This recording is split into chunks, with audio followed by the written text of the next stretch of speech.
മനസ്സിലാക്കേണ്ടത് ഉമ്മച്ചിന്റെ പ്രസ്റ്റീജിന്റെ പ്രശ്ന. മീൻ കച്ചവടക്കാരൻ മൂസാന്റെ കെട്ടിയോള് മീൻ വിഭവ മത്സരത്തിന് തോറ്റൂന്ന് നാട്ടുകാരറിഞ്ഞാലേ നാണക്കേടാ.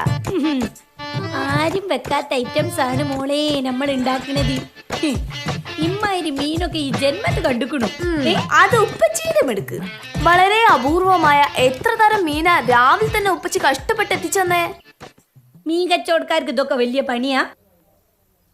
റസിയ ഈ മീൻ കുക്ക് ചെയ്യുന്നതിലാണ് കൈവി.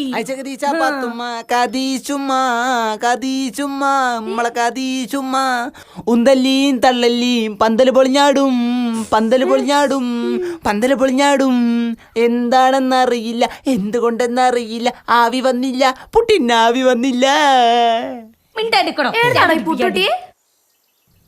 അതെ, ഈ പുട്ടൊന്ന് ഇത്തന്ന് കഴിച്ചു നോക്ക്. ഞാൻ എന്റെ ജന്മത്ത് കഴിച്ചിട്ടില്ല ഇത്രയും ടേസ്റ്റുള്ള പുട്ട്.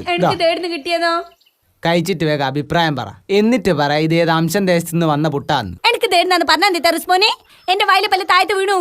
അത്രയ്ക്ക് നിർബന്ധാണ് ഞാൻ പറയാം.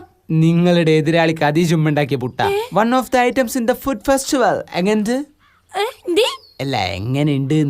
ഇമ്മാരി ഐറ്റംസ് ഉണ്ടാക്കുന്നെങ്കിൽ ഇവിടെ അടുപ്പ് വായിക്കുന്ന വെറുതെ കണ്ടില്ലേ ഈ തള്ളഞ്ചി കോൺഫിഡൻസ് കളിയാൻ വേണ്ടിട്ട് ചെക്കൻ കൊണ്ട് വിളിച്ച് തീറ്റിപ്പിച്ചത് റസിയ. നിന്റെ ടേസ്റ്റ് നോക്കാൻ കൊടുത്ത് വിടുകയും ചെയ്തിക്കണി. അല്ലുമ്മച്ചി, കാറ്റിലൂടെ ഒഴുകി ഒഴുകി വരുന്ന മണം കേട്ട് ഞാൻ നടന്നു പോയതാണ്. എത്തിപ്പെട്ടത് കദീഷുമ്മാന്റെ അടുക്കളയിൽ. വായിൽ വെള്ളം നിറച്ചു നിൽക്കുന്ന എന്നെ കണ്ട് സഹതാപത്തോടെ തന്നതാണ് ഈ പുട്ട്. ഈ തള്ളേൻ കൊണ്ട് നമ്മൾ തോറ്റിക്കണി. ഇത്രയും കാലം നമ്മൾ സമാധാനത്തോടെ ജീവിച്ചതാ. വേറെന്ന് നമ്മൾ അയൽവാസിയായി വന്നോ അന്ന് തുടങ്ങിയതാ നമ്മളെ മനസ്സമാധാനം കേടി.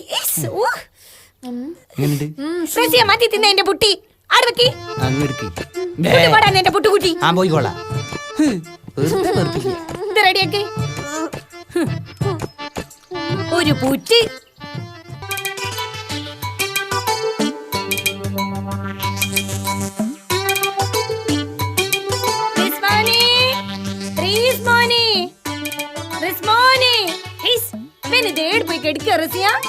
ഓനാ കദീസുമാനെ പോലെ